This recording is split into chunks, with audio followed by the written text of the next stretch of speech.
मेरे पुराने साथी और मेरे छोटे भाई सरदार बलविंदर सिंह जी काका,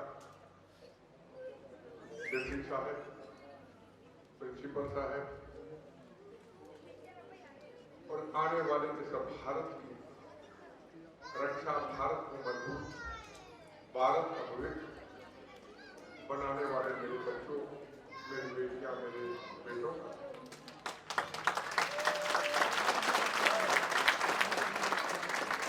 हमारा ये डिग्री लेने के वक्त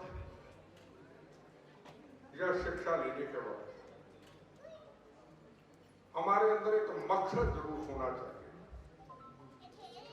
कि हम शिक्षा इसलिए ले रहे हैं। इसका मकसद सिर्फ मैं नहीं कि मैं ये बनूंगा, मकसद होना चाहिए मैं भारत मां के लिए क्या करूंगा, मैं भारत मां का नाम कैसे ऊंचा करूंगा, मैं अपने मां बाप का नाम, जो आपके माता पिता मेहनत मजदूरी करके, चाहे अमीर हो चाहे गरीब हो, चाहे वो मीडियम हो, वो अपने खून पसीने की कमाई से, पैसे से, बचपन से लेके आगे बढ़ाने तक आपको संस्कार देते हैं। क्यों देते हैं? कि मेरा बेटा, मेरी बेटी बड़ी होकर के, बड़ा होकर के कल्पना चावला की तरह, जिसने करनाल की वो बेटी, जो इसने साइंटिस्ट बन करके अमेरिका के अंदर पूरी दुनिया में नाम ऊंचा किया था, ऐसी बने, ऐसा बने, ये हर माँ बाप की एक इच्छा होती है और उसकी इच्छा को कभी हमें तोड़ना नहीं चाहिए। कौन क्या करता है, ये दुनिया संसार चलता है। हमारे कर्म माँ बाप के क्या है, हमने क्या करना है। कोई जम्मू कश्मीर से आया होगा, कहीं और से आया होगा, कोई करनाल से यहाँ शिक्षा लेने आया होगा, पर मन के अंदर एक भावना होनी चाहिए, मैं डॉक्टर बनूंगी, मैं डॉक्टर बनूंगा, मैं सेंसस बनूंगी, या मैं फौज में जाऊंगा, या मैं फौज में जाऊंगी। मेरा मकसद देश होना चाहिए। जिस दिन आपका मकसद अपने माता पिता का नाम ऊंचा करना, अपने पंजाब का, अपनी स्टेट का, अपने भारत माता का नाम ऊंचा करना, तो भारत माँ आपके साथ है, भगवान आपके साथ है, माँ बाप की दुआएं आपके साथ है, आप आगे बढ़ते हैं।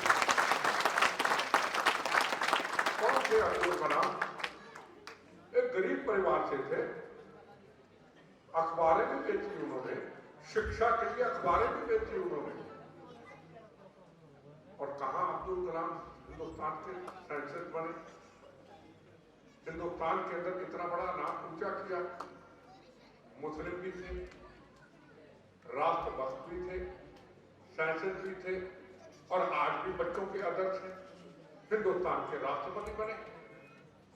हिंदुस्तान के अगर राष्ट्रपति बने, वो इसलिए बने, वो एक सेकुलर व्यक्ति थे, उसके लिए सबसे पहले भारत मां थी। मैं ऐसा एक अच्छा साइंटिस्ट बनूं, मैं अच्छा वैज्ञानिक बनूं, मैं अच्छा वैज्ञानिक सबको बनाऊं, जो मेरे भारत मां की सीमाएं सुरक्षित हो, मेरे भारत माता का नाम पूरी दुनिया में ऊंचा हो, राष्ट्रपति बने। राष्ट्रपति का पद खत्म हुआ, बैग उठा के वापस चले गए, वो था हिंदुस्तान का राष्ट्रपति। अगर वो बन सकते हैं, डॉक्टर मनमोहन सिंह अमृतसर के मेरे घर के पास रहने वाले, ये घर हमारा, ये गली में होता, एक छोटी सी गली से निकले, हम साधारण परिवार से थे, अमेरिका शिक्षा ली, कहां कहां शिक्षा ली, हिंदुस्तान के प्राइम मिनिस्टर बने। जब उनको हिंदुस्तान का फाइनेंस मिनिस्टर बनाया गया, तो मैंने हिंदुस्तान के प्रधानमंत्री को एक सवाल पूछा। मैं यूथ कांग्रेस का प्रेसिडेंट था, काका जी मेरे साथ जनरल सेक्रेटरी थे, हम इतने मेच्योर नहीं थे, चाहे मिनिस्टर थे पर इतने मेच्योर नहीं थे। मैंने एक सवाल पूछ लिया, मैं कह ये तो एमपी भी नहीं थे, ये तो राजनीति में थे ही नहीं, फलाना काउंसलर बना, फलाना एमएलए बना, फलाना एमपी बना 3 बार, फिर वो मंत्री बना, ये तो थे नहीं, आपने इनको फाइनेंस मिनिस्टर क्यों बनाया?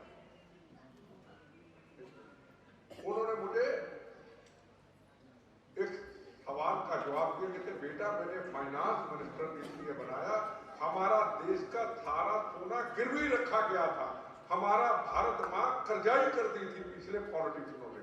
मैंने इसलिए बनाया गैर राजनीतिक व्यक्ति कि ये किसी की सुनेगा नहीं, ये भारत की इकोनॉमिक पॉलिसी को, भारत की जो आर्थिक व्यवस्था है उसको मजबूत कर देगा। इसलिए मैंने हिंदुस्तान का अपना हमारे पास लोग काम कराने के लिए आते हैं, हम हर मिनिस्टर को फोन करते थे, काम हो जाता था। पर जब डॉक्टर मनमोहन सिंह जी का नाम आता था तो हमारे फोन करने के टाइम पे हमारे हाथ काम जाते थे, क्या इनको ये काम कहना ठीक है या नहीं है। इसलिए उनको बनाया और फिर वो हिंदुस्तान के प्राइम मिनिस्टर बने।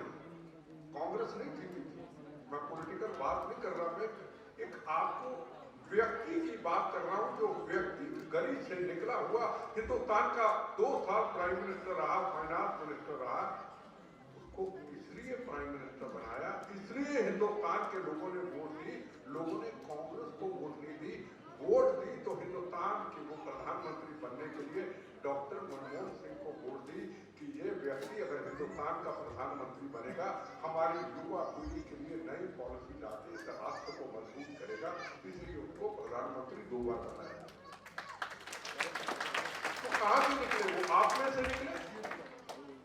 को पुराने पॉलिटिशियन नहीं थे, वो आपसे निकलते निकलते वो कहां चले गए। लाल बहादुर शास्त्री, उनका नाम हमेशा अमर रहेगा। एक गरीब परिवार से थे, शिक्षा करने के लिए जाते थे, पढ़ने के लिए जाते थे, एक नदी को पार करके जाते थे, गले में बस्ता होता था, बस्ता सिर पे बांध के जाते थे। यूपी के थे लाल बहादुर शास्त्री, जिन्होंने कभी नारा दिया था जय जवान जय किसान, और एक टाइम की रोटी खाते थे। जब देश के अंदर बिल्कुल व्यवस्था हमारी खराब हो गई, अकाल आ गया, उन्होंने सबसे पहले अपने से शुरुआत की कि मैं एक टाइम का खाना खाऊंगा, हफ्ते में 2 दिन 3 दिन, और आज तक कई ऐसे उनके सिद्धांतों पे चलने वाले वो अभी तक हफ्ते में 2 दिन खाना खाते ही नहीं, खाते हैं तो एक टाइम का खाते हैं। वो अदर्द से लोग, फटे हुए कपड़े होते थे। जब हिंदुस्तान के प्रधानमंत्री बने तो उनकी पत्नी उनके खद्दर के कपड़े को फट जाते थे, उनको सूतर से वो लगाते थे। आज के राजनीतिक नहीं थे वो, आज तो हम बड़े बदल गए। हम क्यों नहीं इधर से निकल सकते, हम क्यों नहीं आगे बढ़ सकते। आज हिंदुस्तान की सरकार बनी, निरंतर मोदी। आप देखिए कितने ऐसे लोग हैं, मिनिस्टर मैं नाम गिनाता हूं, जो राजनीति में थे ही नहीं, पर उनके अंदर कुछ खूबियां हैं। हिंदुस्तान के फॉरेन मिनिस्टर जयशंकर जी अच्छे फॉरेन सेक्रेटरी रहे, दुनिया के अंदर भारत का नाम ऊंचा किया। उनको राजनीति की एबीसी नहीं आती, वो काउंसिलर नहीं रहे, वो एमपी नहीं रहे, वो कोई किसी स्टेट के मंत्री नहीं रहे, उठा करके हिंदुस्तान का उनको फॉरेन मिनिस्टर बना दिया। इसलिए बना दिया, पहले मेरी भारत मां है, फिर मेरी राजनीतिक पार्टी है, ये आदमी राष्ट्र का नाम पूरी दुनिया में ऊंचा कर सकता है, फॉरेन मिनिस्टर बना दिया। आज आपने देखा होगा यूक्रेन की रशिया की जंग अभी तक जारी है। हमारे हिंदुस्तान के, पाकिस्तान के, नेपाल के, हर जगह, बांग्लादेश के हजारों बच्चे यूक्रेन में पढ़ने जाते हैं। ऊपर बम चल रहे हैं, गोलियां चल रही, रॉकेट लॉन्चर चल रहा है। कैसे बच्चे वापस आएंगे? माँ बाप बड़े रोते थे, बच्चे कैसे आएंगे?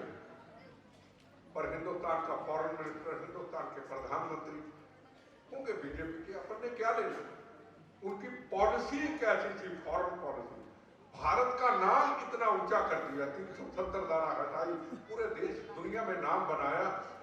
और क्या हुआ, पाकिस्तान के स्टूडेंट भी तिरंगा झंडा ऐसे खड़ा करते थे जो अभी हमने हाथ में देखा, और निकल के वापस आए ये तिरंगा झंडा, जिसमें मुस्लिम सिख इसाइयों के खून से बना हुआ तिरंगा झंडा ऐसे खड़ा किया। और पाकिस्तान के बच्चों के माँ बाप कहते हैं, अगर तिरंगा झंडा हमारा दुश्मन देश हमारे पे गोलियां चलाता, पर वहां के माँ बाप कहते हैं अगर हिंदुस्तान की फॉरेन पॉलिसी मजबूत ना होती, अगर हिंदुस्तान के प्रधानमंत्री ने दुनिया में नाम ऊंचा किया, नरेंद्र मोदी जी ने अगर तिरंगा झंडा हम ना खड़ा करते तो शायद हमारे बच्चे जिंदा वापस ना आते।